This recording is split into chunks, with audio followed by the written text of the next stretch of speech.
with all the latest big news, discussion and talking points from the football world. This is Football Central.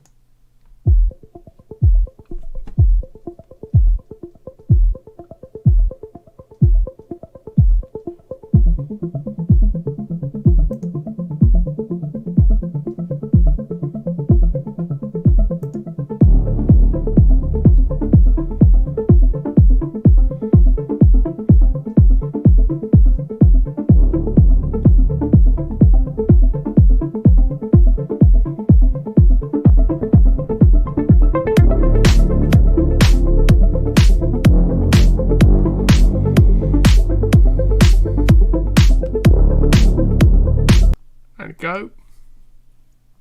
Hello everybody and welcome to Football Central Live for a roundup of a slightly different roundup this week with a mixture of Premier League and FA Cup games, mainly FA Cup games from the weekend, and with the Premier League games that were played from Tuesday night to tonight.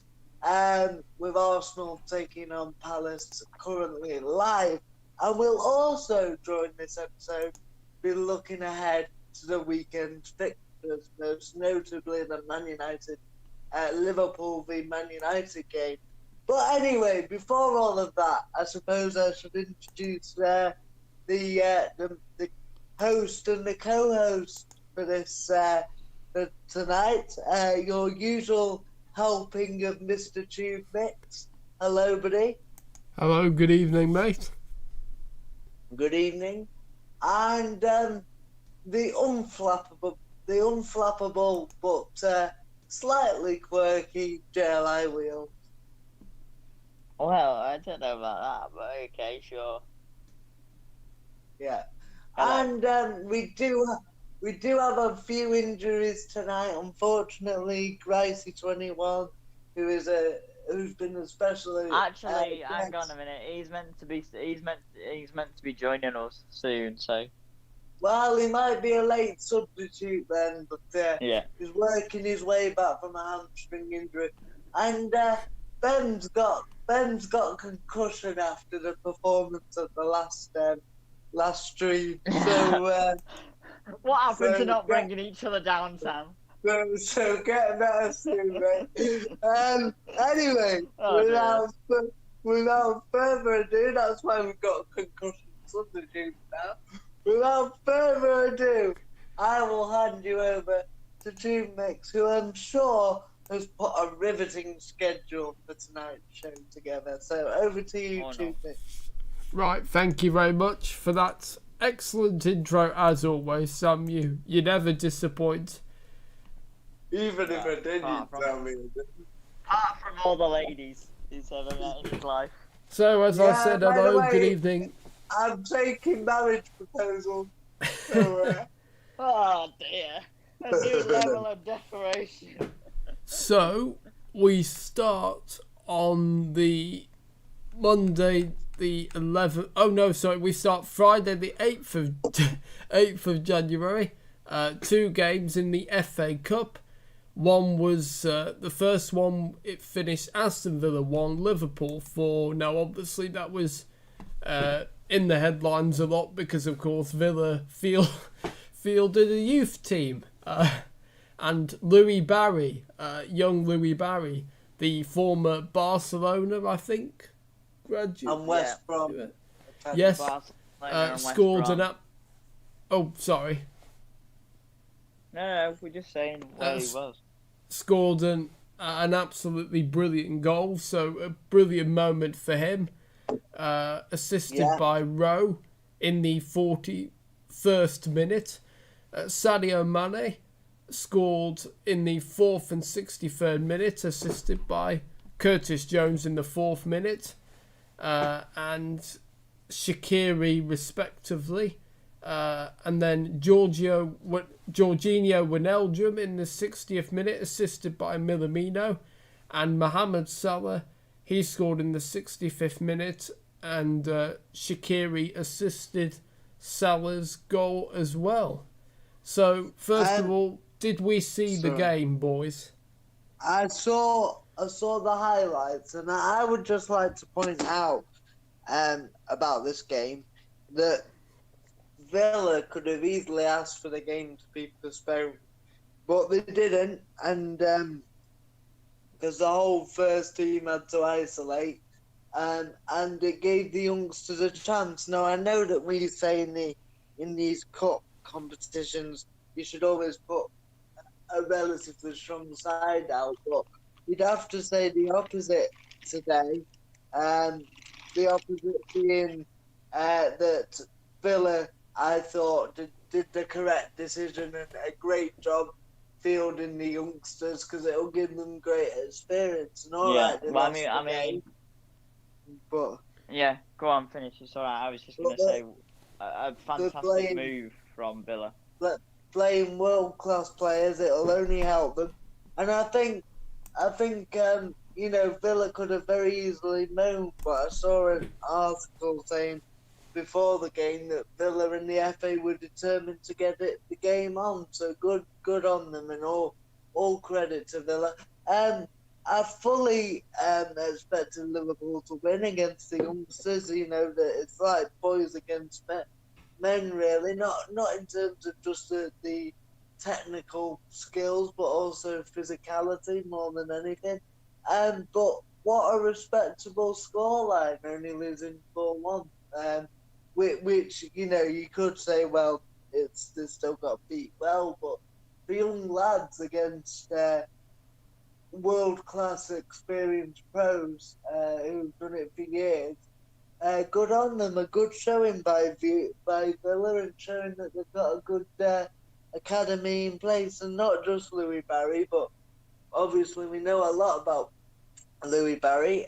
Didn't only spent about 6 months in Barcelona. I think they didn't want to let him go, but he was homesick, so obviously all that plays a part. But good on Villa's youth academy, and I'm sure they got great experience out of it. And we'll go on to Derby in a bit, but that's the same. People think Derby should have beaten Chorley, but that's not the case because they had their youth. They had their youth out as well, and it's boys against men, and it's very difficult when you're playing against, all right, Chorley, but they play every week. So fair play to Derby as well, but we'll get on to that as soon as that game comes up. I don't know if anybody else wants to add anything about the Villa-Liverpool game. No, I think I haven't got do. anything more to say about it. Obviously, we've heard a lot about Louis Barry over the years. One of those players that obviously a lot was said about him, but first time any of us, I imagine, have ever seen him play. Yes. And I saw him in a youth game clip, but apart from that, I have seen clips of him. Don't get me wrong, but clips and a proper game are different.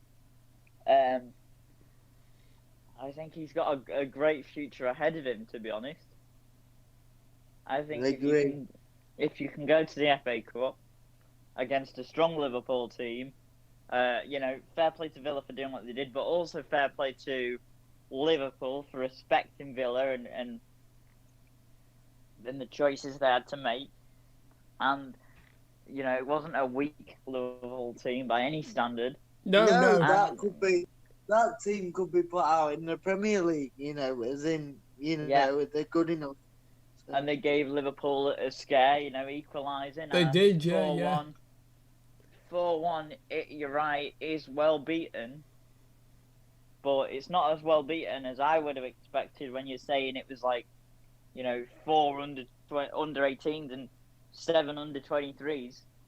I just think, they got battered, and they did, obviously, because 4-1 is a battering, even if they played well or not. I think that has to be the story of the round for me, as well as obviously Chorley. But yeah, big congratulations to Villa and to Liverpool, obviously. Because I do think congratulations are in order, because Villa's Villa's academy has been one of those that has quietly churned players out. You know, it's not quite the star factory of True. Chelsea or City or Even Liverpool Crew, or United or even Crew if we're gonna go there.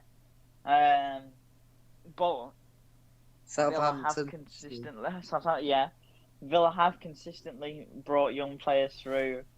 You know, maybe not as much as they did a couple of years back when I'm thinking about like the team that had like Lowton in it and Nathan Baker and Edna Stevens and Gary Gardner and you know basically everybody came from the Villa Academy.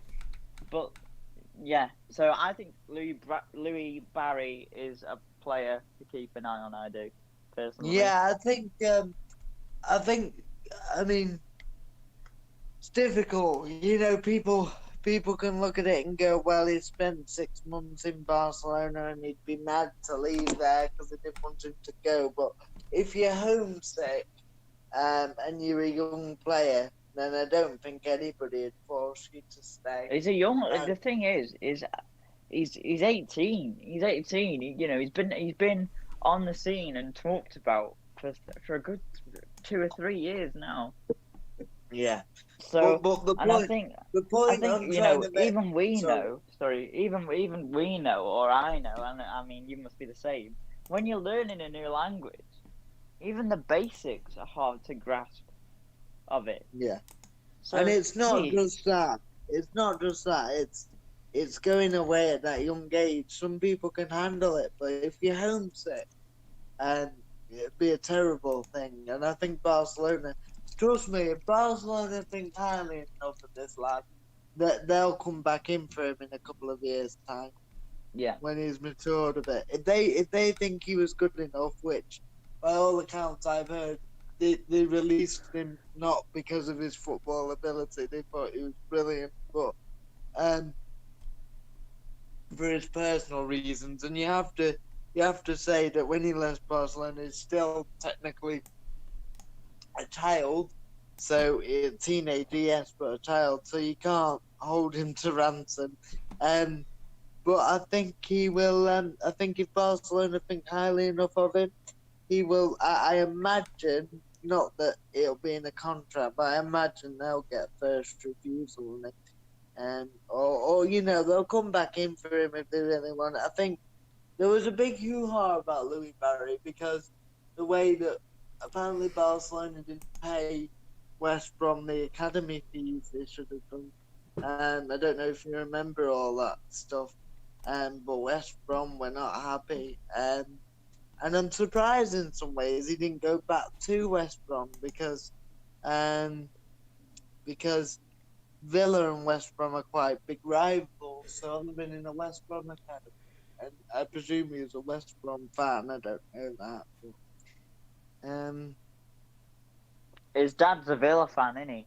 That's one of the reasons it became such a big story. who is he? Right, I didn't know his dad was a Villa fan. Yeah, but yeah, it's good luck to him, and I think it's important not to you always talk about people like Louis Barry who stand out, but I'm sure there'll be others in that academy. It's like everybody in the Barcelona academy talks about Messi, but look at the players they brought through: Iniesta, Xavi, um, Fabregas. All those amazing Puyol, all those amazing players. But they get overshadowed a little bit, Pedro, which I think. PK, so many. Yeah, well, PK came through United, you could argue. Well, yeah, but it was at Barcelona even before that. Oh, was it? Yeah. Oh, we let him go, did we? But yeah, what a mistake that was, letting him go. But I have to say that I think it's important for the others not to get overshadowed. Obviously, you have these stars, but yeah, I look forward to. I hope they they start integrating a couple of those lads together, the likes of Barry and people. And I think it's important to keep those lads. Obviously, they've got to make the step up to the first team at some point, but keep as many of them together as they can for a while, because I think playing together at that age and understanding what team values are about is very, very important. But anyway, we are later, and I think I'm in no rush to move on, but yes, I think we better move on. Right, so the next game on the Friday, the second of the first round of FA Cup games, Wolves and Crystal Palace. It finished Wolverhampton Wanderers 1, Crystal Palace 0. Traore assisted by Neves. Meant to be an unbelievable goal. I'm just gonna watch it now. Actually, hang on. I did see it. I think it was from 45 yards or something on the right hand side. I think that's all. I don't know. Let's find out. Hang on.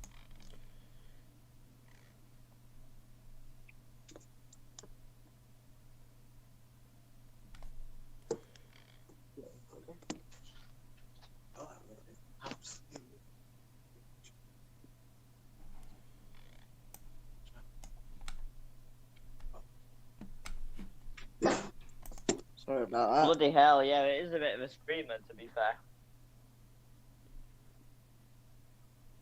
Sort of Even a ball worse out than him. wide. He takes it on Traore and then he just mashes it.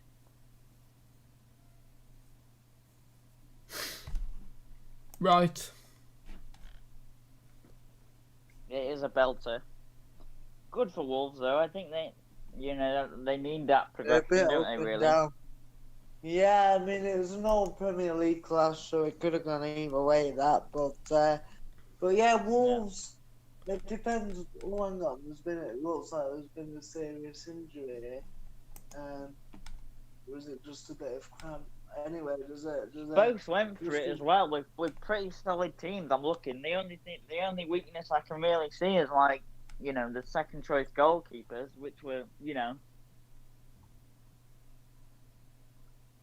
Yeah, no, Butland. When you say second choice and you say, Jack Butland for Palace and John Ruddy for Wolves, they've created Premier League careers. And both played for England. So, yeah. England internationals. So not bad for second choice. But it depends which Wolves can keep turning up. But it got to be a dark horse for the cup for sure. It wouldn't surprise me if Wolves went on a run and won the FA Cup, particularly not having Europe. I'm not saying that they're favourites, but I don't know. I think because they're so heavily invested in, I think it does get to the point where they do have to sort of not win anything, but challenge a bit more than they are, especially this season. They've done really well the past couple of seasons, but this season they have been inconsistent. Yeah, which is why I'm saying a good cup run, like Wigan had all those years ago. I know Wolves have got a better squad than that Wigan team had, even though they had some good players. But yeah, I got you wouldn't put it past the rounds of possibilities. Will's second favourite team winning the FA Cup. We ready to move on, lads? Hang on. I just want to mention something else just quickly. Very good to see Jimenez was in the crowd watching. Yeah, he was there. He was there, wasn't he? Yeah. And I hope he's all right, Raul, because he's a class player. In fact, I feel he'd get into the strike force of any Premier League side. Absolutely. Sorry, 'cause I'm just thinking about it as well. What about we heard that Eberechi Eze went to watch QPR and got in quite a bit of trouble for it, obviously. Thoughts on that, or not very many thoughts on that? But personally, I think we shouldn't have, because QPR invited him as a guest, so shouldn't they have Oh, known did they? that? I didn't know they invited him as a guest. I thought he just turned up. But No, yeah, no, no, very no. bad. Very, very bad. I think, QPR have been in a bit of trouble as well, but I think Eze's had a bit too much of the blame because he was invited as a guest by QPR. Yeah, but So, I don't know. I'm in a little bit of the thing of, well, surely you would just turn around and say, well, I can't really, can't really do this. no, I get it, but the club put him in a bit of the QPR put him in a bit of a difficult situation. No, I agree. I get what he should have done, but they didn't. You know, as a young lad, and they didn't handle that very well.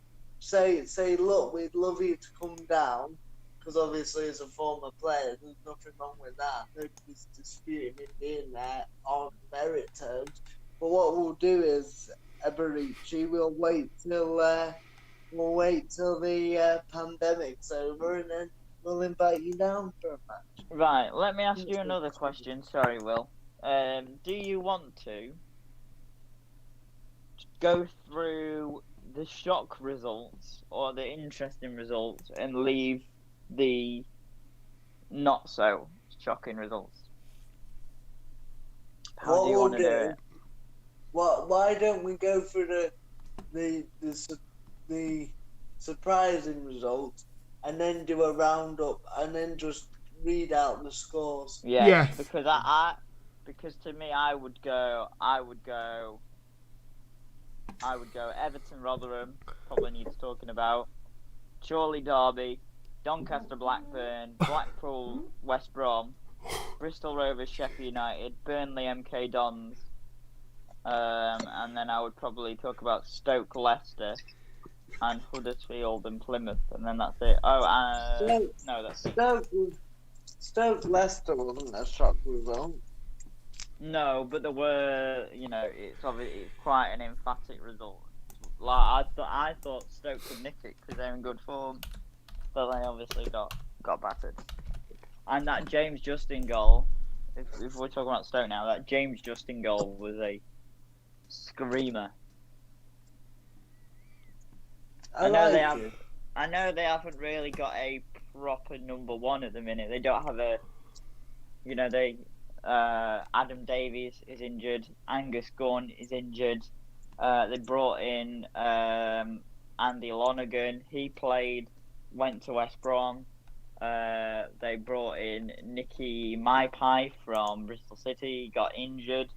Joseph Bursick is doing very well. Obviously, his loan from Doncaster Rovers, where he was doing very well, got cancelled. But he's struggling. An article, it's going to be a struggle for him. He's done well because Stoke are defensively resolute, but they need an experienced goalkeeper. Really, I read something that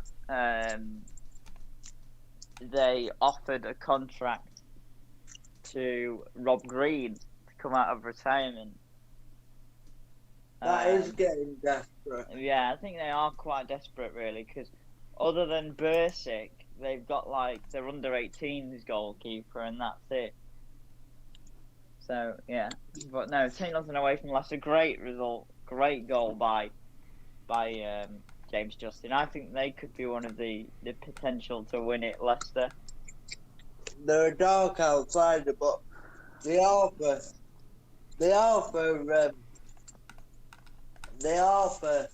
the league. Yeah. They offer every competition. Every competition Leicester are in, they have a chance, maybe not a big chance, but a chance of winning it. I agree. So one of them. Obviously, to speed through this, Everton versus Rotherham finished Everton 2, Rotherham 1 after extra time. Good game. Rotherham played very well. Goal scorer for Everton First, Cenk Tosun in the 9th minute, assisted by Anthony Gordon. Then Matti Ulusunde, fantastic little player. Could go higher up, I think. We don't know much about him. Maybe will at some point. Equalised for Rotherham, and then in the 3rd minute of extra time, Abdoulaye Doucouré scored after being assisted from James Rodriguez. We expected Everton to progress, but a result like this obviously is going to catch the eye a bit, because we'll all be expecting Premier League teams to batter teams below them. I have to say, not always Rotherham, the case. Rotherham, though they're disappointed, can hold their heads up high because they played very well, and I'm sure the manager, although he's disappointed at first, is very proud of their efforts. Well, they're an exceptional team under Paul Warne, and I think that they have done well. I'd like to hope that they'll stay up this season. They've got some good little players, like we said, Ola Sunday, Dan Barlaser, his name Freddie Ladarpo. So they've got some good players. They probably can stay up, and I hope they do. Because I like them. They're a tricky little team. But one of them teams that reminds me of, if you're one of the big boys in that division, you won't want to play it if you've got something riding on the game. No, you're definitely right. Jamal Blackman in goal as well, the Chelsea loanee. So obviously, sort of look at his performances myself with a little bit of interest. Jamal Blackman, isn't it? Yeah. He's a very good goalkeeper as well. He does well for them. Other standout players that they've got, centre back Ehekwe, I really like. Jamie Lindsay, I like as well. Son of David Hurst, George is in their team as well. If you know, yeah, he played for another team, George Hurst. Yeah, Leicester. That's it. Is he on loan or is he? I think it's permanent. Because he did make an appearance for Leicester, didn't he? No, but obviously David Hurst played for England. Good little striker for Sheffield Wednesday. So a lot still expected of George Hurst, and I think given some more time, he might get there. I think it's hard. It's hard for people that are in the shadow of their fathers or mothers, as today's game indicates. I mean, you look at Tom Ince and the pressure that he had. Great ability, but nowhere near the level of Paul. But people expected so much of him because he was Tom Ince's is Paul Ince's son. Yeah. It's interesting about Tom Ince, isn't it? Because Stoke obviously today confirmed the signing of Jack Clarke from Tottenham, signed Rabbi Matondo from Schalke, and they've also got the likes of Jacob Brown, who could play there. Nick Powell could play on the wings too. So to me, I think we're looking at a kind of an end for Tom Ince at Stoke, but just Tom Ince. Just quickly on him. I've always liked his ability, but I've always found that teams have let him go very easily. You look at Huddersfield after the year they had where they stayed up, and I thought he was one of their better players, and then they went and sold him to. I think it's because obviously he's one of those players, isn't he? You know what he can bring to a team, but he never seems to do enough. in the Premier League. I remember. I I think it thought was. I thought Huddersfield missed him, to be honest. I think it was Crystal Palace. Holloway. Was it Holloway? It might have been Holloway. It could have been one or either one of the two. Was the manager, and they brought Tom Ince in, and he did exceptionally well. And then obviously he went to Hull and did okay. And then I don't know. I think whenever he seems to get a chance in the big time, my opinion is that he bottles it a little bit. And I I don't know agree. I why. agree, but I also think that maybe he has a disciplinary problem because managers are quick to replace him. And and I'm on about Stoke now. For me, he should be one of Stoke's main players. With his Well, ability. I No, I agree mean as well. I know, at no, that I agree. level, That's what I'm saying. at I that agree. level. I'm not saying necessarily when they had, Shaqiri and Boyan, but at that level they're at now, he should be nailed on first name on the team sheet. That sort of level. I don't understand. He must have something in his makeup, maybe that. No, I completely get what you're saying, and I agree as well. Um, but I think he could be with all that. He could probably be one of those players that could leave. I think Michael O'Neill's done such a great job with Stoke. They are a team Yeah, probably looking towards the Premier League now. So I know it's a bit of a surprise with the way, as well as Leicester played, with the way they went out of the League Cup, which they actually played all right in the League Cup, but I would have the disappointment of that. I was really expecting a real strong performance from Stoke. I'm not saying they would have won, but I'm saying they went down with a bit of a whimper. And I'm not saying that the players didn't try, but just on the scoreline, you're like, oh yeah, they'll be disappointed with that. And it was at the Bet365 Stadium, wasn't it? yeah, I think it was, wasn't it actually? So Um, it's no, completely understand what you're saying. Next one we obviously need to talk about, Chorley and Derby.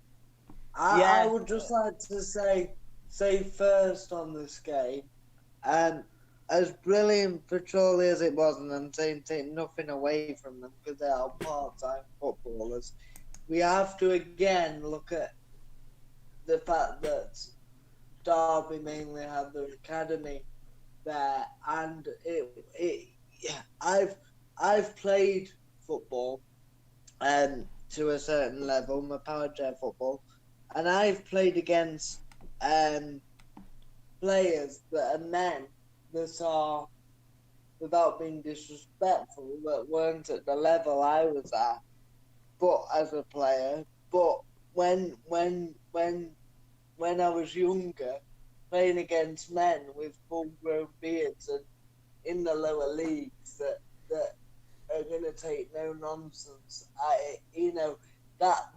That scared me a little bit when I was a boy, like 11 or 12, playing against grown men. Um, and that's sort of a bit of the same for those Derby lads. As much as they're playing Chorley, it was their academy and the youngsters, and and physically it would have been a bit of a mismatch. It actually in some ways may have been easier for them to play a Premiership side because you don't have to be as physical. Where, as mad as that sounds, where no, in the in the lower leagues it's boys against men football. uh, Um, I don't know if you agree or you think that Derby should have won, but I think, look, as great as Chorley were, and I'm not taking anything away from them, um, that result was to be expected, really. I think I think it was probably on the cards, but I still think that if I was that under 23, under 18 team, I'd be a bit disappointed. I think Yeah, but as they you go are playing, down, no, playing hang on a minute. against I them. think as you go down the leagues, despite what anybody says about the Premier League, you get a lot of space and a lot of time. You know, That's what I'm trying to say. you've been to non-league games at the level of Chorley, if not even lower, to watch Nantwich, and I've been to League Two and League One games, and then been to Premier League games as well, and it's just a completely different scenario altogether. It's so much blood and thunder, and I think that blood and thunder is what sort of won Chorley the game. That That's being what I'm said, trying to say. And I the think you could experience tell. of I think you them. could tell that them Derby lads did not have first team experience. I think the goalkeeper made some good saves, did also make a couple of errors, and you take nothing away from Derby and take nothing away from Chorley as well, because I do think that you look at it, even though you're under 23 players, under 18 players, especially with an academy like Derby has been. I still would have thought Derby would win, but as soon as the team news came in, I was at work. I was looking through, the team news, and I turned around to one of my colleagues and I said, "Surely you're going to have this." So yeah, good for them. Glad that they've done it, because it's a story, isn't it? Yeah, and I'm not taking anything away from Chorley. I get that they are part timers, and I get that they are in the forefront of the FA Cup. And I'm not Chorley fans. If you are listening, I am not taking anything away. Fantastic achievement. All I'm making the point is those lads of Derby playing against full-grown men that will do anything to win. Probably didn't have much of a chance from a physical point of view. Technically, maybe, but probably not physical enough. I don't know if Will has anything he wants to add. No. Quiet so far, Will. Yeah, to be fair, well, I don't think you've said anything in around 20 to 30 minutes, so maybe we let you have some words. Well, shall I just go through the rest of the FA Cup scores? Well, did you not have anything you wanted to say on the Chorley game? Yeah, and there are still a couple of ones we need to go through. Oh, specifically for me. No, Blackpool not and West Brom. really.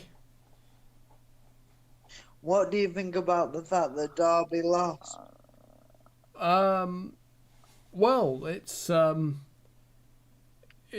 actually not shocking, is it? Because Derby, even with their first team, are not doing particularly great, are they, this season? So actually, I disagree. I've been watching them since Wayne Rooney came in, and they look a completely different side.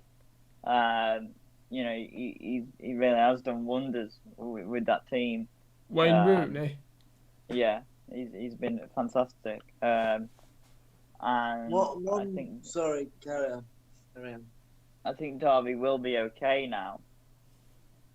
One thing I would like to say on Derby, which is a nice touch that I'd like to just say, is again, credit to Derby. They could have easily turned around and said, "Oh, our first team's away. Can we reschedule it?"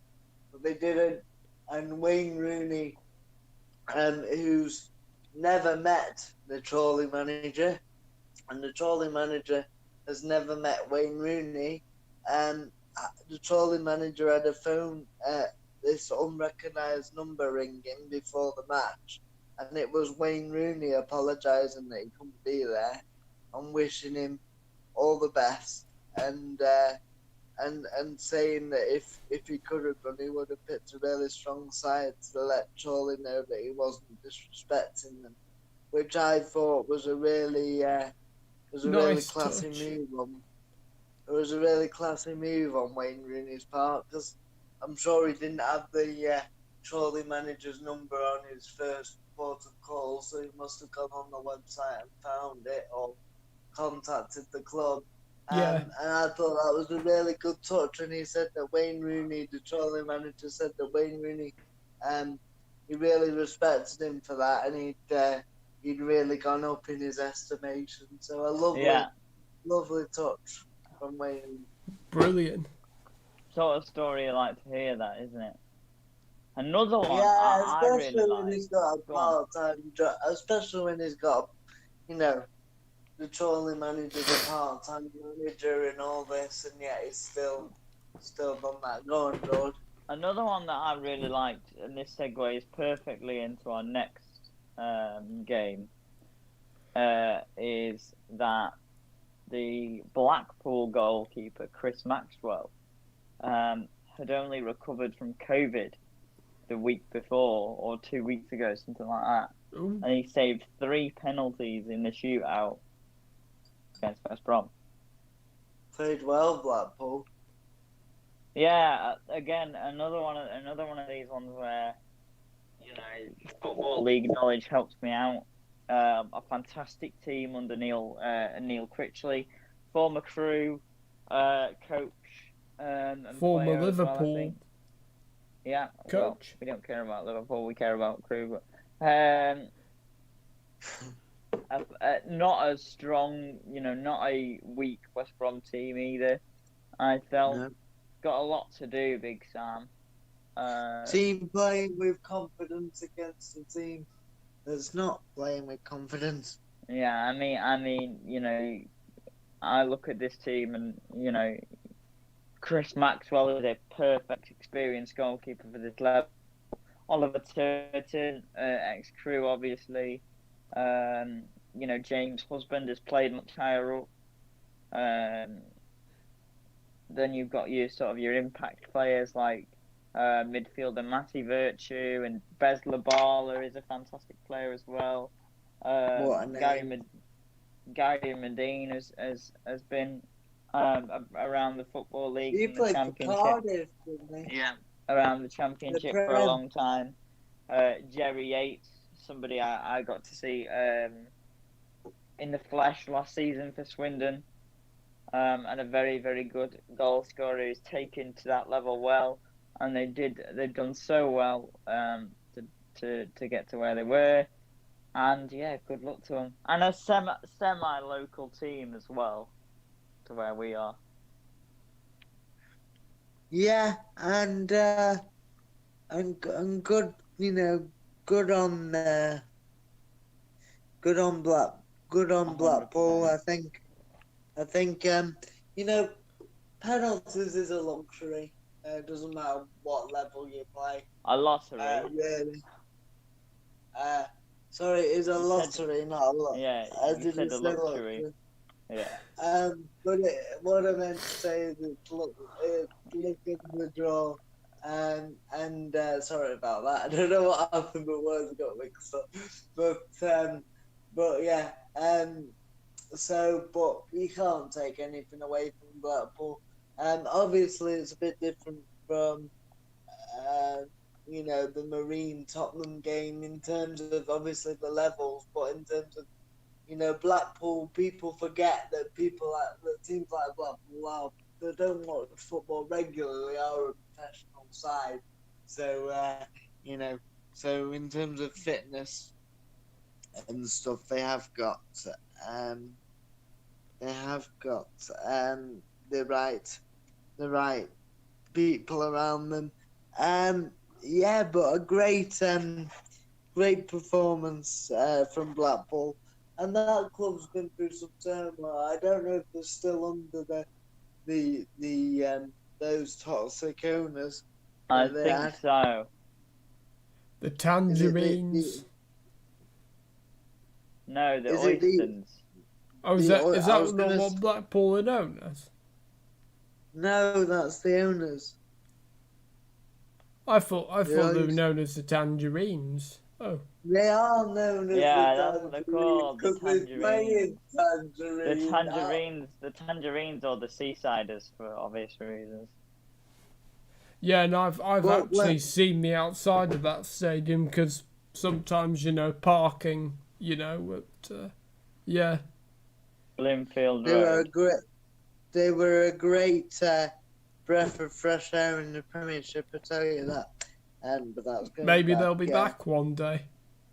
Yeah, I mean, they've had terrible trouble. It seems to have died down, that trouble with the owners, but I think it'll still be brewing. I mean, they went through a stage where the pitch looks awful, and they just weren't. Yeah, I could tell you some stories about the Oysters, but on a restricted time, so. But yeah, no. I'm surprised the EFL haven't turfed the owners out. But it's quite similar to, well, it was quite similar to, I think they're under new ownership now, but Blackburn and the Venkeys, and Charlton as well, they've had some to-dos, haven't they? Yeah, Leeds as well did it. But in terms of, like, toxicity, I think you're definitely, the only one that I can remember that's similar, and a similar level as well, is, like, definitely the Venkeys. But I think they're obviously Blackburn are a team I want to get onto as well, because they got beat by Doncaster, and they're doing very well at the minute. So I would like to get onto them, but we'll see. Do you think, just quickly, Will, were you happy Blackpool won? Yes, definitely, and yeah, good because obviously, well, I don't want West Brom to do well under Big Sam, so that's another good thing. So hang on. So you don't want them to do well just because you don't like Big Sam? Yes. Okay. I can accept that. Apologies, boys, but I can't stand the guy. Especially today, he said that he's already been on the phone to a lot of transfer targets, and he can't seem to get stuff over the line. That's the way it is sometimes. Probably it's just all the football boring them off. Not just that, but they are, at this point in the season, they're quite, they're not so far away, but it's one of those where they're far enough away for you to be like, oh God, I'm not sure about coming here. And COVID. And there is COVID as well, obviously. There's going to be travel restrictions and what have you, so. What do you think of, apparently, I didn't see it, but apparently he said some controversial comments about slagging his players off last week after the Blackpool game. I don't know if any of you. Yeah, but some people like it and some don't, do they?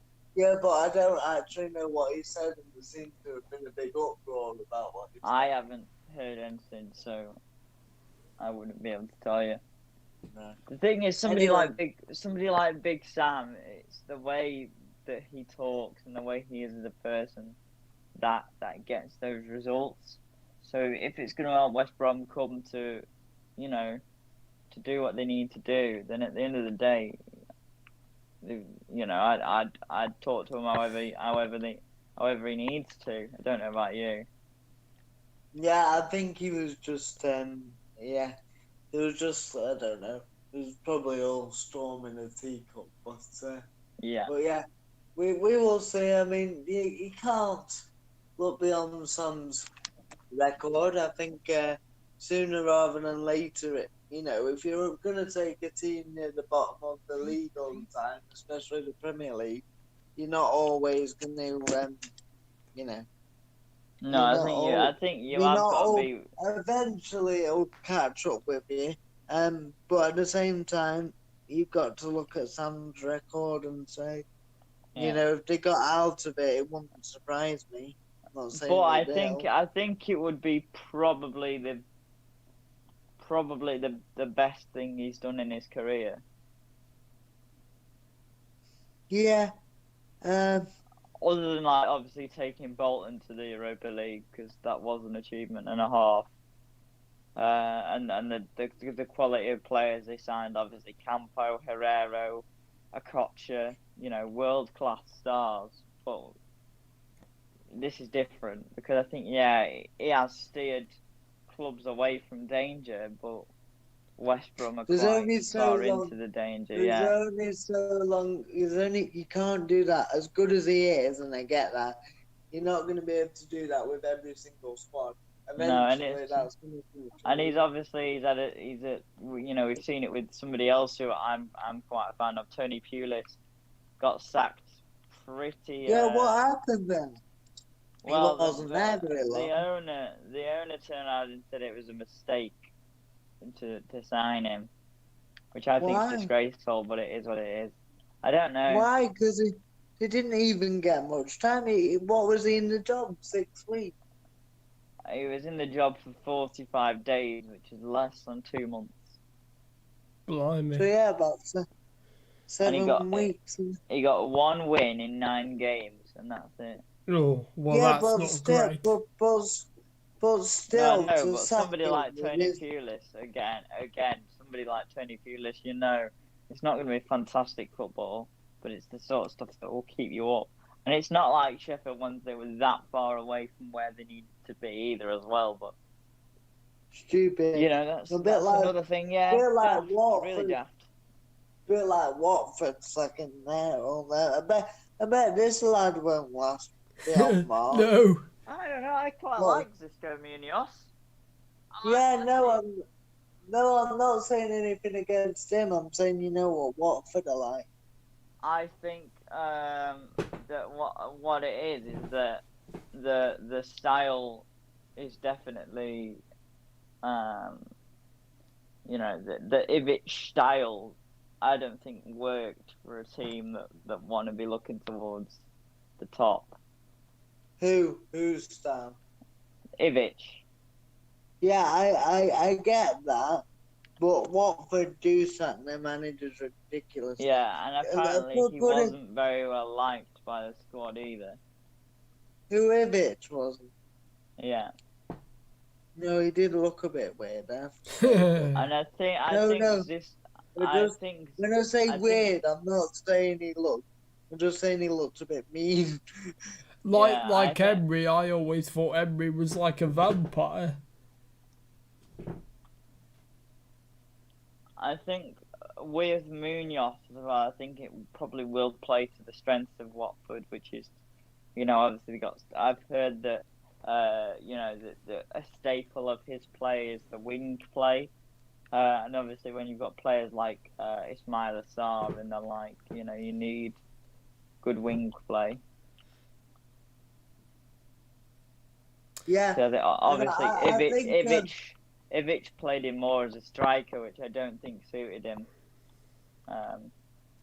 Really. But I have to say, would anybody be surprised if this lad got sacked by March or at the end of the season? No, not with what, and that's nothing against him, but that's just the way Watford are. It depends. Get your dad to take over, son, maybe. Yeah, if you look at the Pozzo's time, yes, they run a stable ship, and I'm not saying for 1 minute they're bad owners, because I think the club, as a general club, is run very well. It's funny as well, because as a team, they do actually get strong. Like the squads they have actually get stronger year on year. Yeah, and they are well run. The infrastructure in the club is well run financially. But what I will say is, they've only ever given a contract extension to one manager in their time since they took over in 2000. Let me think. Was it Gracia? Yes. Which is a shame, because I actually think the best football Watford have played in that time was under Zola. I liked Garcia, yeah. I liked Gracia. Not that I didn't like Gracia. I think, he's a good manager in that, and he's probably gone on to do a lot better than Watford. But what I'm saying is, I thought the best football Watford played in the Pozzo era was under Zola, with the likes of Vidra and Fabrini and Forestieri and Chalobah and players like that. I quite liked first time round, and again he didn't get along, did he? Kiko Sanchez Flores. No, yeah, he was a good manager. So why did they sack him so quickly? Jukanovic was very good. He's all right. Didn't do anything at Fulham, did he? No, you're right. But he definitely did. He did it. He did it.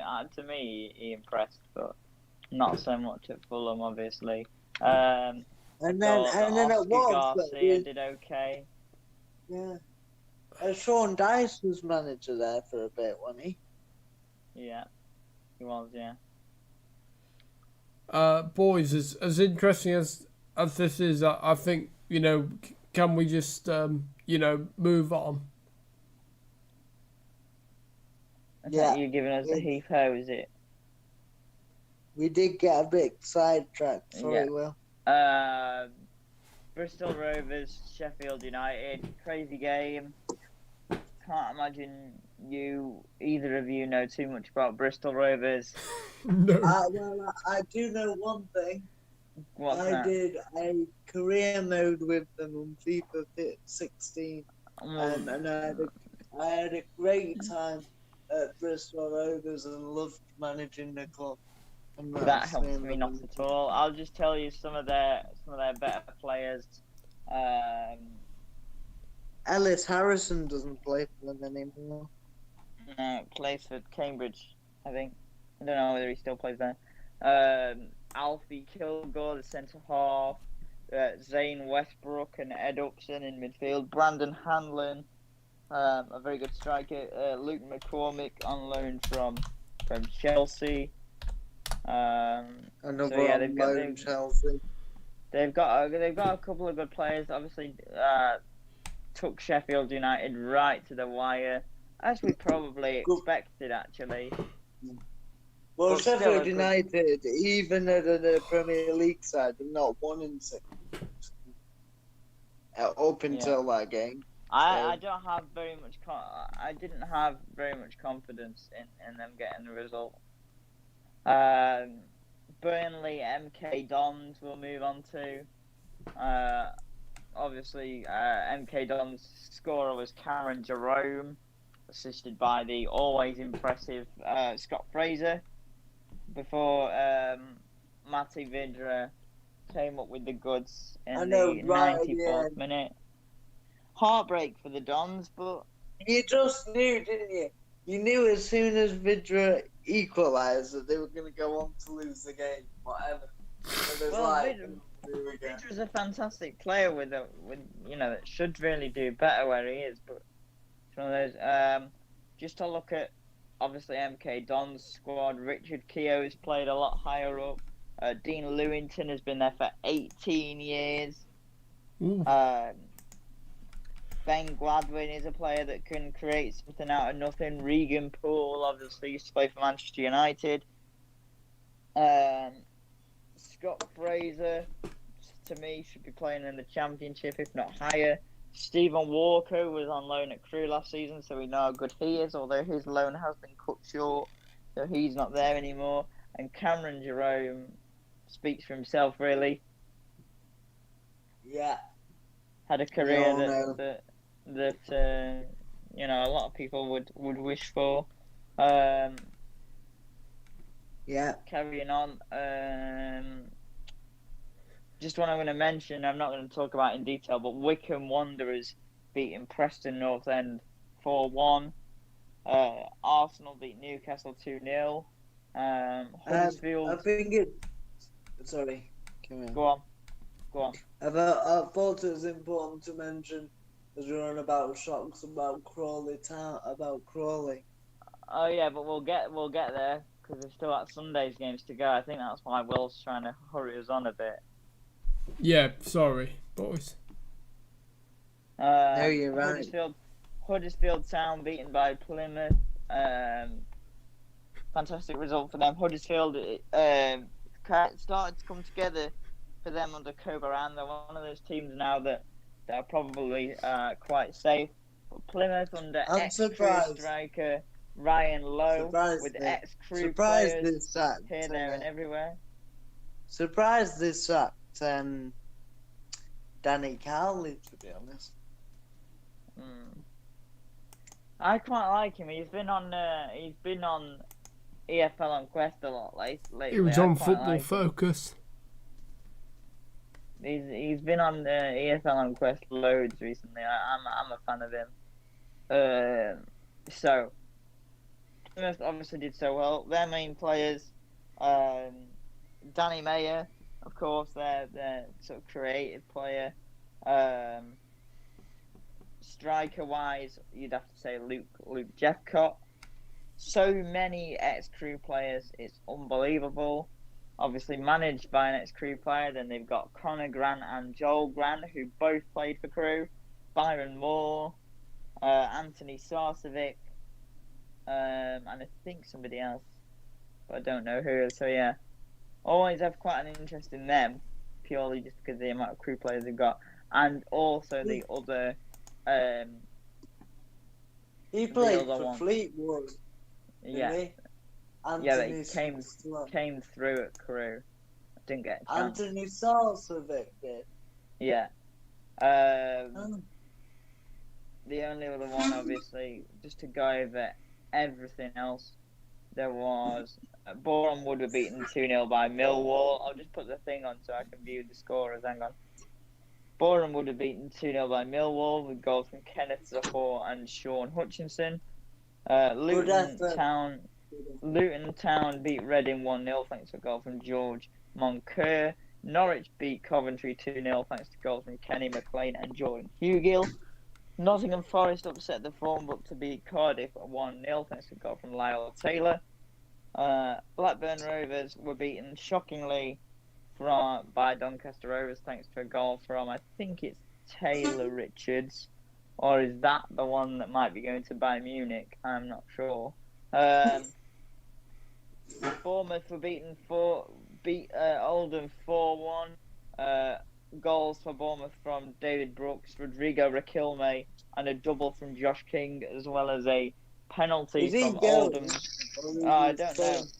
I know there was a penalty as well for Oldham, scored by Bafambula in the 45th minute. Sheffield Wednesday beat Exeter 2-0 thanks to goals from Adam Reach and Callum Patterson.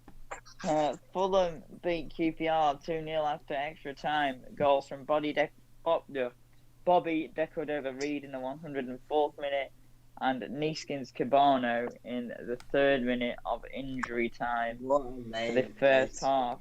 Well, he's named after the 70s Johan Neeskens, isn't he? Is he? Yeah. Stevenage were beaten 2-0 by Swansea. Goals from the veteran Wayne Routledge and Victor Gyökeres. He's been at Swansea forever, yeah. Stoke were beaten by Leicester 4-0. James Justin, Marco Brighton, Ayoze Perez, and Harvey Barnes. As I mentioned, Wycombe beat Preston 4-1. Goals from Fred Onyedinma, Joe Jacobson, Josh Knight, and Alex Samuel, and a consolation goal for Preston from Reece Jacobson. Arsenal beat Newcastle 2-0 thanks to goals in extra time from Emile Smith-Rowe and Pierre-Emerick Aubameyang. Brentford continued their good form, beating Middlesbrough 2-1 thanks to goals from Hilal Derizoglu and Samir Godos, with a consolation from Diego Flaurin. What name? Huddersfield were beaten by Plymouth 3-2, as I mentioned. Goals from Critchlow and Rowe for Huddersfield, and Hardy, Panute Camara, and Edwards. Plymouth. And Man United beat Watford 1-0 thanks to goals from Scott McTominay. Bloody hell, I need a breather after that. Where do you want to go on Sunday? Obviously, we've got, I think the first one should be, did you see the absolute quality that was that first Crawley goal against Leeds? Yes. I did. I watched the game as a whole. I watched Chelsea BBC. Morecambe, obviously, but and it was a brilliant performance. Crawley played to their strength, but actually played and have some really big guys that can hold the ball up and strong and physical, but are also very good footballers. And I tell you what, Leeds test anybody's fitness, but Crawley must have some good fitness coaches because they were still Yeah. like spring Well, chickens at the end. John Yems is another manager again. Sorry, football league knowledge. John Yems is another manager doing a fantastic job at Crawley. They're playoff chasing. Got some fantastic players. One of the weird facts that happened in this game was the only way is Essex's Mark Wright came off the bench for Crawley. If you noticed that. And it's not a publicity stunt because they No, have signed him. he signed for them in December, came off the bench in the 91st minute. I saw a meme that says, Leeds got battered when they brought the guy from Towie on, and then in extra time. But no, it's typical of John Yems's side. Got again, like Sam said, got some real battlers. You have to be a battler in League Two. There's no Good easy players, games. though. Good players, and they didn't just batter them physically. If you look at the first goal in particular, what a I goal swear to God, I don't think you will ever see a better goal than that in the FA Cup this season. So he just the way spun he him. glided. Oh, he absolutely spun him on a dime. It was beautiful. And also, one thing I would say is a lovely story that because his name was Nick. Nick, help me out. Nick. Hang on, I don't actually know how to pronounce it. Tizarula. Tizarula, that's it. Nick Nick Tizarula. Nick Tizarula is 21, I think, and he's not It was played. only his 7th league game, wasn't it? It's only his 7th league game. Here's a fact for you, Will. Because he had a car accident, was involved in a car accident in 2017 and couldn't play for a year. Oh, yeah, I heard about this. So, and you know what? Another line from this game is: did you see his emotional interview at the end? I did, yeah. I didn't actually. Obviously, I watched. You wouldn't have seen it, George, but on BBC he got interviewed. They interviewed all three of the goal scorers afterwards, and he was the first one they interviewed. And they obviously did a queuing system because all three could be together at once because of social distancing. However, they said, "Oh, what a great goal!" and it's his first senior professional goal. And what a time to get it! And all Imagine that, for a first goal, eh? and how well he played, they were all really nice lads actually, the Crawley lot. But he said, but they said, how did it feel after being having had a car accident in 2017? She didn't say that specifically. She just said, after all the tough times he'd been through, and his voice sort of broke, and he was like, it's been really, really difficult, and I'm just so thankful for everybody who's helped me through it. And he started getting really emotional, and he had to leave the question in there because he was getting really tearful and was tearing up, which I thought was a lovely moment because it showed how much he cared and how much he'd had to go through to get to where he was. Obviously, I know a lot of lower league players start higher up and have to graft, but this was graft on another level due to his accident, and you could see how emotional he was. And my heart I'm went out to interested. him. Did Max Waters play? Max Waters has had a hamstring injury, so was on the bench and came on at 3-0. Yeah, he's another player with a very big future. He has, But I'll tell you what, the two lads up front, Ashley Ashley Naderson, Nadzine, yeah, he's been around a while, hasn't he? I think obviously, his experience will help them. he was outstanding. He was unplayable. As you would expect for a journeyman kind of striker like him. Oh, but he was outstanding, honestly. He played so well. And the other lad up front, Nichols, played. Oh yes, was Tom Nichols. Tom Nichols was there. That's interesting as well because obviously Max Waters highly tipped to leave Crawley this window. Championship clubs circling. As you would imagine, he scored something like 16 goals in 18 games or something like that. I don't think he will leave in this window due to the FA Cup run. I really don't. But yeah, as I said, John Yems has done a fantastic job at Crawley and fair play to him and all those players as well. Because a lot of them have been around a while and seen a lot and done a lot. And yeah, fantastic from them. Just quickly before we talk about Morecambe versus Chelsea, did you see Bernardo Silva's goal against Birmingham? I couldn't care less, to be honest. The volley, the absolute sweet as a nut volley.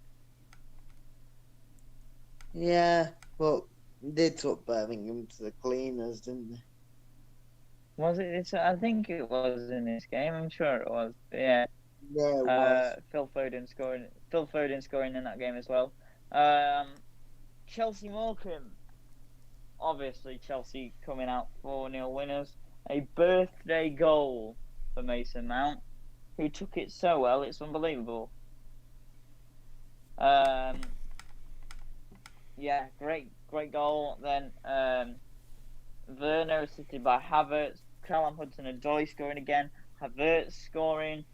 For me, Morecambe again played very well, doing so well under Derek Adams. They're the proverbial, League Two lower mid-table side.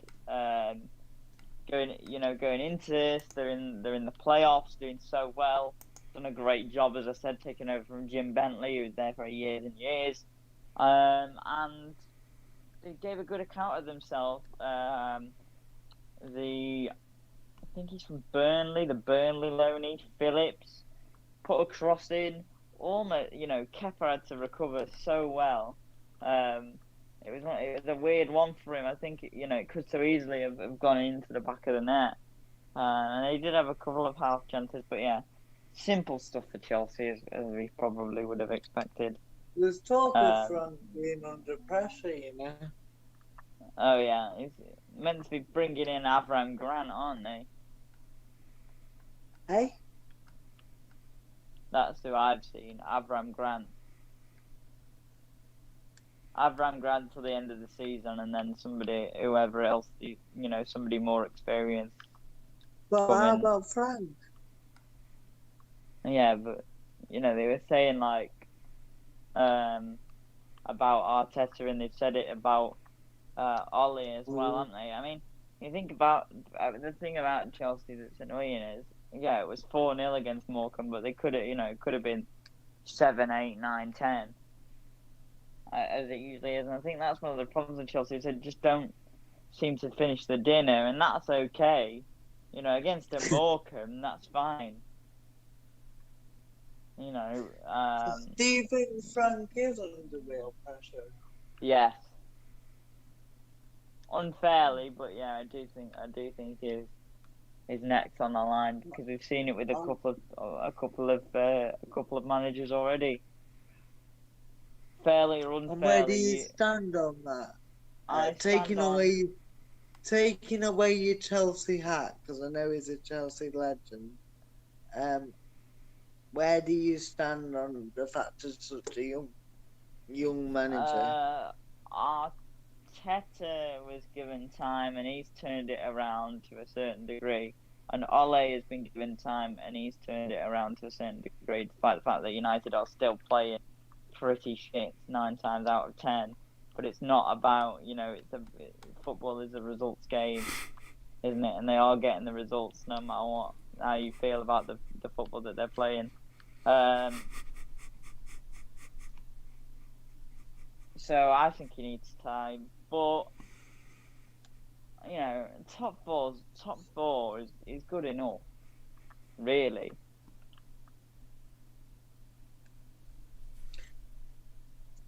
Yeah, I think for as well. this year. You look at City, who really seem to have hit the stride as well.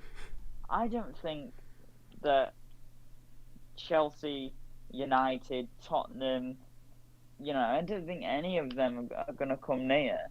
I think you know, it's City, it's Liverpool, it's Leicester for me that could be the three to challenge.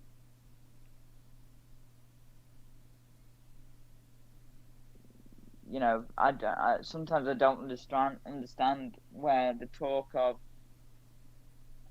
United winning the league comes from, because I think if you sit and you watch the way they play,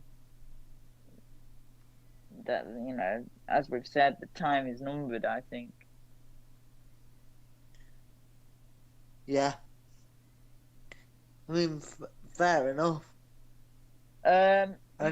So let's just skim through the last of the results as well, just quickly. Barnsley beat great for Marine. Sorry, just great experience for Marine. I watched the game. Yeah, We were but it's a shame. It's a shame they got beat, isn't it? It Yeah, really it is a shame. We're hoping for a good upset. No, you've got to look at the experience and what that's going to do for that little club. And great moment for Alfie Devine as well. I like that story. I thought it was a divine performance. Hey, apparently, lads, Dele Alli had a bit of a tumble, and it got Gareth Bale and the bench in stitches. It did. I know. You look at. I was like, you look at, no disrespect, but you look at Marine bringing on a bin man for a substitute, and then on the other side you've got Gareth Bale warming up. Yeah, that's the fun of it, isn't it? I just think that's brilliant. That's what the FA Cup's all about. So he wasn't rubbish then if he was a bin man. They've actually gone through 7 rounds to get to where they are, so that's, you know, brilliant. You know, it's not about like Man United. You know, for me, it's not about Man United versus Liverpool. It's about like the smaller teams doing well. Oh, I enjoy that. That's why the FA Cup is the best cup competition in the world. I don't care what people say. They say about the Champions League and all this, and yeah, it's very exciting. But for me, seeing semi-professional clubs and non-league clubs getting a chance is just wonderful. And all this. That was actually one of the best experiences. That was actually one of the best experiences I had watching through last season. Was the FA Cup. We knew we were going to lose. We knew we were going to lose, but the atmosphere was just electric. It really was. It's brilliant.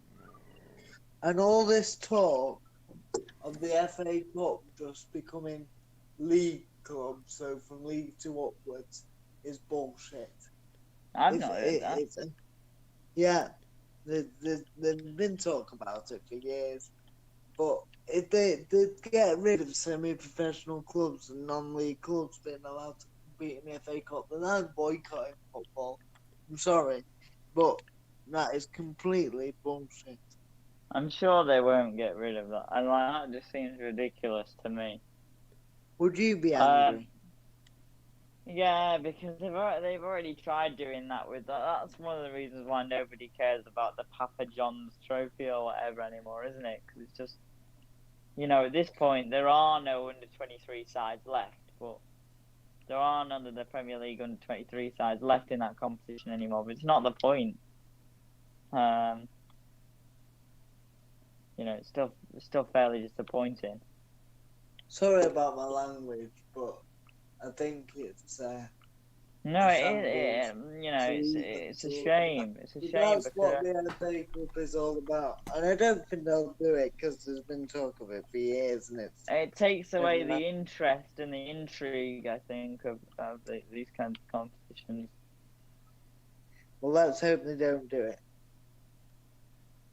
Yeah. Because you think of the money that like Marine have made now. I know they could have made more if they'd have had normal circumstances, but the money for that is going to be life changing for that club. What did they That make? club. 200,000 pounds because like 30,000 Tottenham fans bought tickets, and one of those was No, Jose Mourinho. no, it's £200,000, and then plus whatever they made from the from the tickets. Yeah, I think they made another 200,000, didn't they? Because 40,000 Spurs fans bought tickets. Which is brilliant. Football should be more together as a sport. That's what football's all about. I think football gets the bad rap because people don't understand the community aspect of football. But football is a community sport. Agreed. What did you think about Marine's run, Will?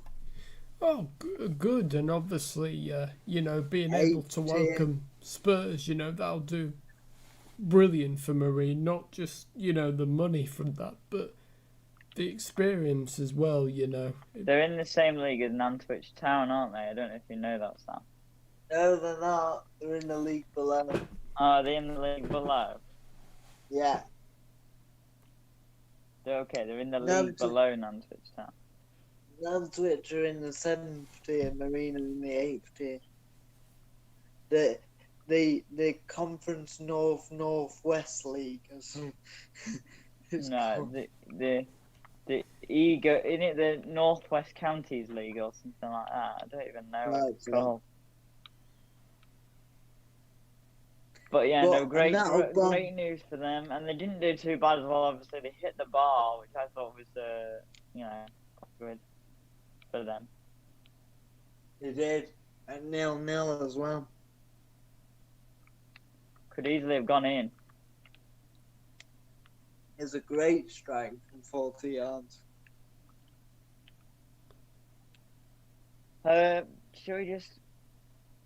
Should we wrap up the rest? Should we?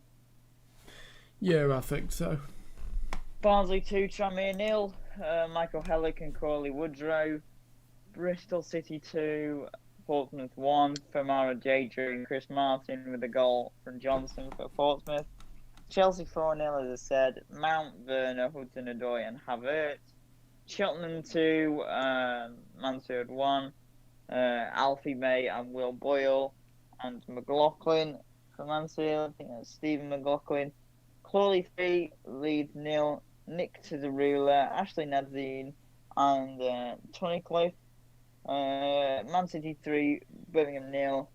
2 from Bernardo Silva and 1 from Phil Foden. Tottenham 5, Marine 0. A hat-trick from Carlo Vicinius, or however you want to say it. A goal from Lucas Moura and a goal from Alfie Devine. And then a 1-1 draw between Brighton and Newport. Solly March in the 90th. And Adam Webster own goal in the 96th.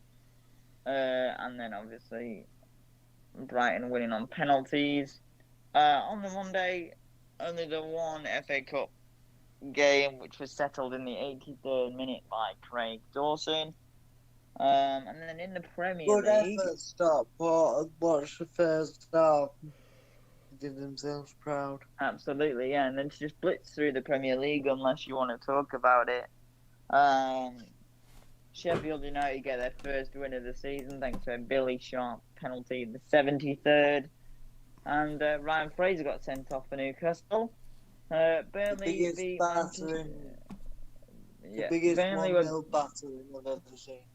Burnley were beaten 1-0 by Manchester United thanks to that man again, Paul Pogba. And Wolves were beaten 2-1 by Everton. Goals from Alex Iwobi and Michael Keane. With a consolation from Ruben Neves. It wasn't the consolation, it was the equaliser. Well, it's a consolation in hindsight. No, it's not. An equaliser at the time is not a consolation. A consolation. In hindsight, it's a consolation.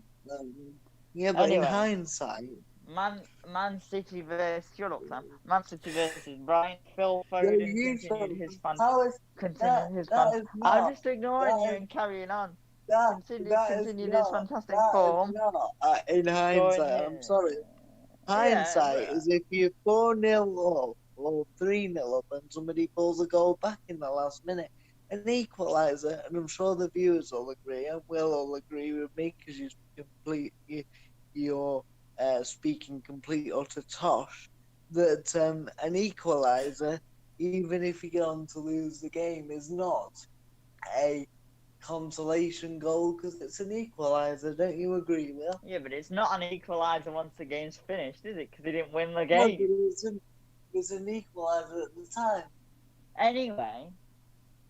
So, as we all know, No, I agree Jordan with you, but I thinks mean, he I knows agree a with lot no, about I football, agree with you. but he actually. I agree with you, but I misspoke because because Will is rushing us. So, Sorry, apologies, boys. Go bury your Man, head in a bucket. Phil Foden carried on his fine form. What a fantastic player he is, scoring the only goal against Brighton for 1-0 You're a Man City. disgrace to the football show, you are. Oh, fuck you! Children. Aston Villa and Tottenham was postponed because of COVID. I'd just like to What the hell? apologise. Why did it say Aston Villa and Tottenham postponed and then it says Tottenham Fulham underneath it? Okay.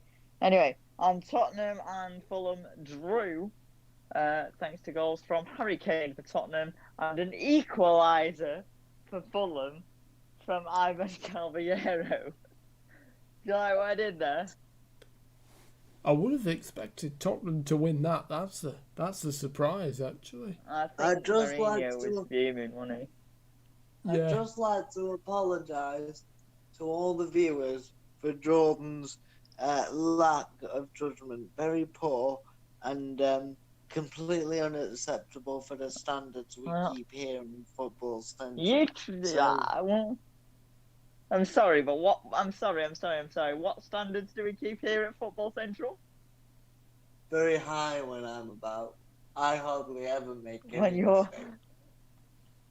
Right, I'm not saying I do. I just make mistakes and I'm forced to hurry up. And I would sit here and talk for a couple more hours, but Will wants us to hurry. So.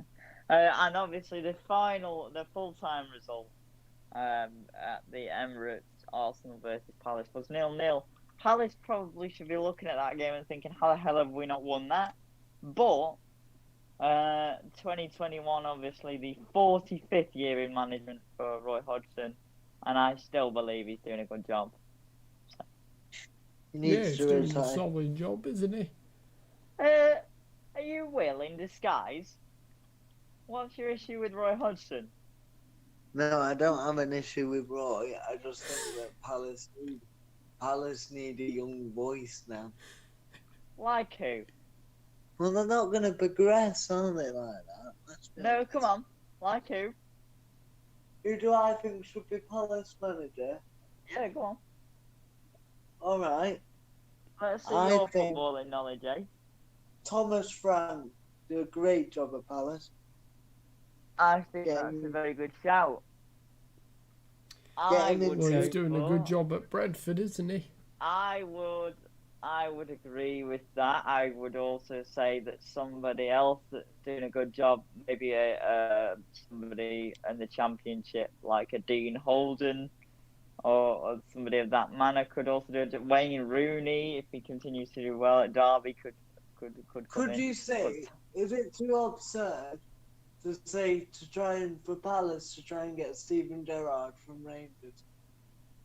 I think there is no way he would only go to Rangers, to Palace. No disrespect to Palace. See, can't even say the name of the team. He'll be Liverpool manager Gerrard in the future if he does well at Rangers. Yeah, but I don't think if I was Jurgen Klopp, even if they started doing crap, unless he was sacked, I wouldn't leave because he's treated like a god there.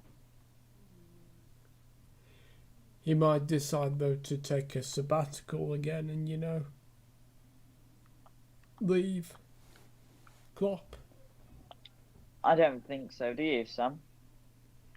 I think he could get burnt out at one point, yeah, but not for Yeah, a they were while. on about Pep Guardiola came out and said he was going to retire, didn't he, recently? And then he turned around and said that a couple of seasons, he was thinking about maybe giving it another 2 or 3 years and then retiring. And then he said he decided against it. Retiring? He's only a Yeah, young man. you've seen that. I mean, you've not seen that story. No. No, He I've said that not he's seen anything sort about of that. performed a U-turn on like he wanted to retire and now he's thinking about staying on longer. Did The you thing see this? is, Did you see the story? Just quickly, sorry. Did you see the story when the heat was on Arteta about Wenger coming back? no. No. That would have been interesting. I don't think it would have happened, but I would have liked to have seen that.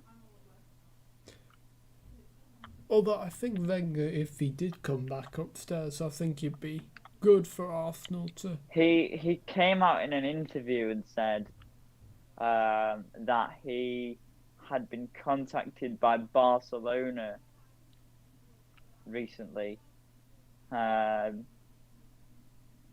Obviously when they were having the managerial issues and what I'm have you. not surprised. I think that would be a good move. He'd probably do a decent job there, wouldn't he? Yeah, he's the right kind of manager for them. Yeah. With those plays kinds of players, I think that he would do a fantastic job. Is he not retired from management, Wenger? No, he's in a role for FIFA, isn't he? He's doing something for obviously the governing body, FIFA. I can't see him going back into management. I could. I think I'm a legendary manager like that. He didn't officially retire though, did he? No, I know. And he's come out a few times and said, "I've been offered to go here. I've been offered to go here."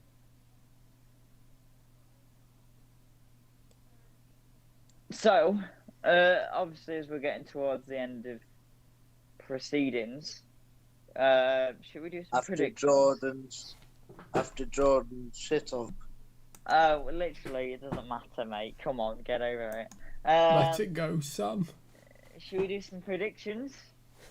Yeah. So, a Midlands derby at 12:30 on Saturday. Wolves versus West Brom. I'm gonna go for. I'm gonna go for a draw. I don't know why. I feel a draw, to be honest. Fair enough. I'm gonna go for a shock 1-0 West Brom win. I'm gonna go for. Okay. Are you writing these down? Oh, sorry, Sam. Apologies. Are you writing our predictions down so that I'm not gonna write them down. But I tell you what, I will do. I will. Before we come on air on next week, I will watch the video. Well, I'll watch the end because I don't like watching our videos. Not because they're bad videos. I just don't like the sound of my own voice. I'm going to go for a 1-0 Wolves win, I think. 3 o'clock, Leeds versus Brighton, I think. Ooh, should be a good game. This one is difficult because if Brighton shows some sort of, attacking threat, I think Leeds could come undone. But I think ultimately, the way that we've seen Leeds pick off the smaller sides, I think it is going to be a 3-0 Leeds win. 3-1 Leeds. Ooh, I'm going to go 2-2, I think. Okay, and then I'm going to go for... So next, sorry, I don't know why I said that, because it's the next game. West Ham v Burnley at 3 o'clock. I again, I don't know about this one. West Ham in good form, Burnley in good form. Burnley unlucky against United again, I think. As we said about a number of teams. But I still think West Ham could probably win it, although I do worry about their lack of a striker at the moment. 1-0 Burnley. Yeah, I'm gonna go. Yeah, I'm gonna stick with 1-1 actually. What about you, Will? I'm gonna go 2-0 West Ham, I think. My battery's about to die, so. We're almost there. I'll try and speed it up. Fulham versus Chelsea at 5:30. I'm gonna go for a 1-1 draw. 3-1 Chelsea. I'm gonna go 2-1 Chelsea. Leicester Southampton at 8:00. Oh, That another is a good game. cracker from BT. I think Southampton win 1-0. They'll be without I'm Danny gonna Ings go- as well. They'll miss him because he's tested positive for the virus. I don't think they necessarily need Ings though. Whatever. Not ever. I don't think they need Ings. Like, it's not every game I feel like, oh yeah, Southampton need Ings. They need him in a season now. I think, yeah, over the course of the season they need him, but I wouldn't say, they need him all the time. 2-1 Leicester. What are you going for, Will? Oh, 2-2, I think. Fair enough. 2-2, stay. Sunday, Everton versus Villa. It's postponed. So at Why? 2 Oh, o'clock, 'cause of COVID. at 2 o'clock, Sheffield United versus Tottenham. Come on, Sheffield. I think that the 1-0 Sheffield United. I'm going to go for it. Because I think the boys from the Steel City will produce a steely performance, but Tottenham will probably have more metal, and therefore will win. I like Sorry, that. I like that. That was really cringy. That's I'm going to good. go for a 3-0 Tottenham win. 1-0 Sheffield. Come on. They probably need it, to be fair, Tottenham. 3-0 Tottenham. I'm gonna go same with you, I think, yeah. Haven't they 1-0 only won? Haven't they only won one game in December and January so far? So they kind of need it. Liverpool Man United Oof. at 4:30. Predictions now Liverpool- or leaving it till Liverpool- Sunday? Liverpool aren't in great form, so I know we'll do it. I'm going to go for a 0-0 draw. I'm gonna go Uh, with. Oh, sorry. Go on, you first. I'm gonna go with. 1-0 United. I think I'm gonna go for a draw as well. Actually, What score? I think I'm gonna go for a. What did you say? 0-0. I can see that happening because that opens the door for City, doesn't it? And top. If you draw and City win, then City go top, don't they? No, I don't think so. Should we look at the table actually before I say that? Right. So the table says if you draw, you're on 37. Remembering that City will have 2 games in hand over you, or 1 still. So, I'm trying. So they're 1 point behind. I think. I don't know if that's right. All you've got to do is count your threes. I'm trying to count. Right. So, if you draw, you're on 37 points. City, with a game in hand, are on 32 points. So if they win this game and then their game in hand, they go top by 2 points. A good league. Okay. Getting interesting. What happens if Southampton beat Leicester? Yeah. and City lose, and United and Liverpool and Tottenham lose, and United and Liverpool draw, where does that put Southampton? If Southampton win, but Liverpool draw, And United Leicester. draw. So if Southampton win and all that happens, they only go to 5th. Oh no, they don't, because Everton don't play. So they can go as high as 5th. 4. They would have only gone to 6th. Sorry, not 5th. The 6th now, aren't they? No, they're 7th now. Oh. And how far are Leicester off the top? Leicester are 4 points off top. It's not. I'll stand by my thing. I don't think United are going to win the league. I agree. I think we'll struggle to get in the top 4.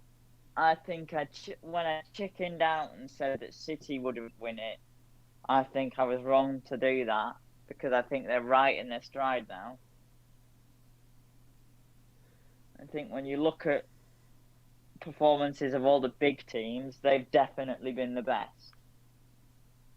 They're not, because they're not top of the league, are they? No, but I'm saying, so you think Man United's performances warrant top of the league? No. If you're asking me who I think the best side's been, yeah, I am. In terms of performances at the top, you probably still have to say Liverpool, but there's not much in it. But I don't know. I disagree. I think if Mane and Salah aren't playing very well, they're not very good. To say that the European champions of 2019 and the Premier League champions who are second, they're not very good, is a little bit. Yeah, but I think that's like saying, okay, United are what, 3 clear at the top of the table now. You know, they don't deserve that. They've No, not. they don't. Yeah, they've earned it, and that deserves credit. But performance-wise, they've robbed a load of teams. It's I pretty agree. crazy. Wolves, Burnley. You know, there are a couple of teams. And Brighton, yeah, absolutely. Oh, hang on, lads, you haven't done the City beat Palace prediction. Yeah, because we're not there yet. I was just trying to have a look. Sorry. So, with the form that City are in, I think that it's a banker that City will win it. What? Were you banking that City are going to win the league? No, I'm banking that City are going to win the game. I'm not banking they're going to win the league. I'm going to put them back as my prediction to win the league. I don't think I ever should. I never should have lost the faith, I think. You can't write a good team off. I lost faith because every single thing we'd seen from Liverpool the last time we did league predictions was just great, and City were just poor. But I think City have been ravaged by injuries. I think one of the other things that's come good for City at the minute is John Stones is in great form, and when you're solid defensively, you're all right. With what you've got their quality. Exactly. With what they've got, De Bruyne, Silva, Foden, Mahrez. I'm gonna go for a draw. They could get into a Real Madrid. They could get a Real Madrid thing. They could get into a Real Madrid Bayern Munich Barcelona team easily. You're gonna go for a draw, was it, Will? Yeah. Well, who do you think will win the league? Oh, I don't know. I said at the beginning Chelsea. Now I really don't know. It could happen. It could still, but I don't know. The problem is with Chelsea. That United are even there, The problem is, but I think this is what you won't like, and we can just have another half an hour or so just talking football regularly because I don't know about you, but this has knackered me out. But I still think there is bits and bobs to talk about. Make sure you put your phone on charge, Sam. There's still a couple of games you've still got to predict because Monday, Tuesday, Wednesday, Thursday. I'm in my room, but I'd have to lie in bed, and I've got one. Have we still got all the games? Yeah, we've still got all the games that lead up to next Thursday, haven't we? There's one to predict, so sorry about that. Arsenal Newcastle on Monday at 8:00. You can't look past. I don't know, actually. I'm going to go 0-0. I'm going to go for an Arsenal win, I think. Sam? I'm going to go...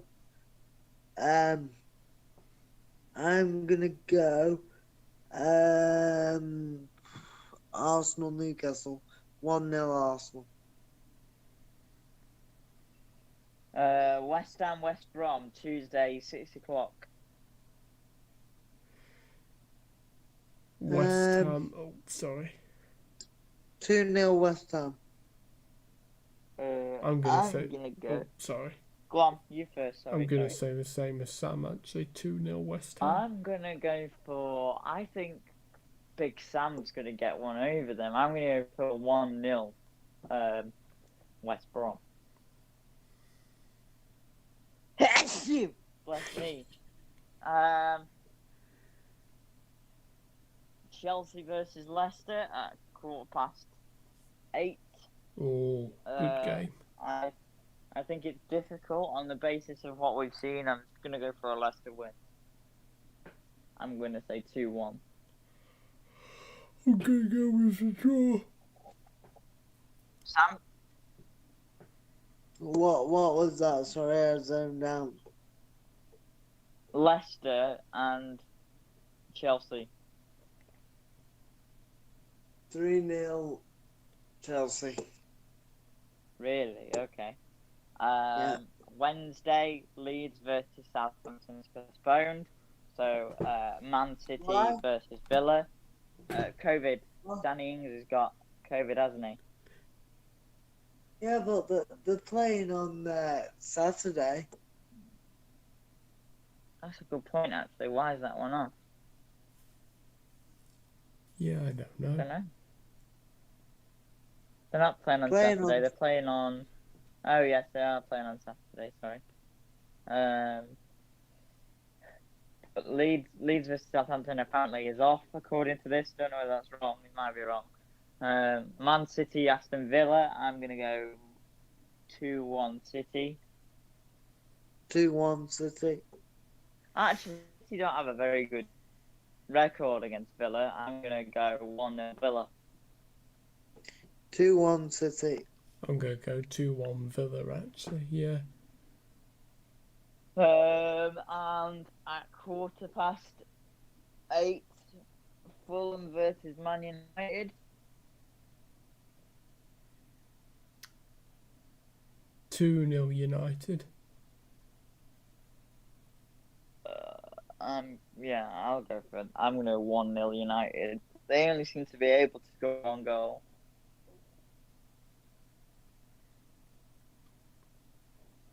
Sam, what are you reckoning? 2-0 Man United. Okay.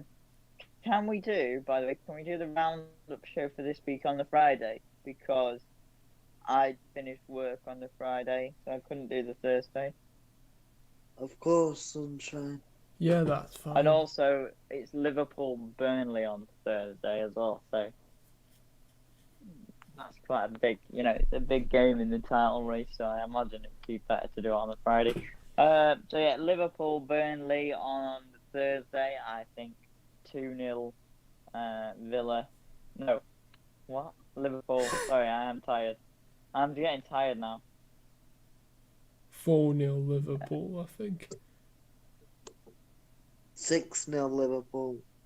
Mind you, on the Friday is Chorley versus Wolves in the FA Cup. Why don't we do it? Why don't we just? Oh, we'll think about it anyway. We'll play it by ear. Fuck it. So I can always do it with Will. that's the end of that. Yeah, but I kind of, after everything we've talked about recently, I kind of wanted to make it. Well, if you can't do it, then you can't do it, and that's fine. And your better half will take the mate. Right. Just, Are we just married? Can't beat Don't think we are somehow, do you? Just can't beat my class. Classy. Sure, mate. Sure. Anyway, Will, do you want to bring us home? Let people know when to expect the next. Oh, I will do. Yep. So. When to expect the next thing from the TubeMix YouTube whatever channel? Well, it will be obviously the big game, Liverpool v United, and then obviously the Roundup show on Thursday or Friday. Actually, there's a United game before that, but that's what you want to do. Yeah. I'll probably be Fulham doing versus that Man one. United on the Wednesday, but I'm working, so it's do what you want to do. Are you available for that one, Sam? I'm available whenever you want me, sunshine. Oh God! So you kiss us, and then we'll be back on the Friday for the Roundup show, as it were. Yep. So yeah. So my thanks to Sam Taylor and JLIWheels for their company. Anytime. And thank you all for watching. If you liked what you've seen, feel free to like, share, comment and subscribe to the TubeMix YouTube channel. And from all of us here, have a very good evening, stay safe and good night. Have a very good Goodbye, evening. everyone. It's nearly the next morning. Thanks for joining.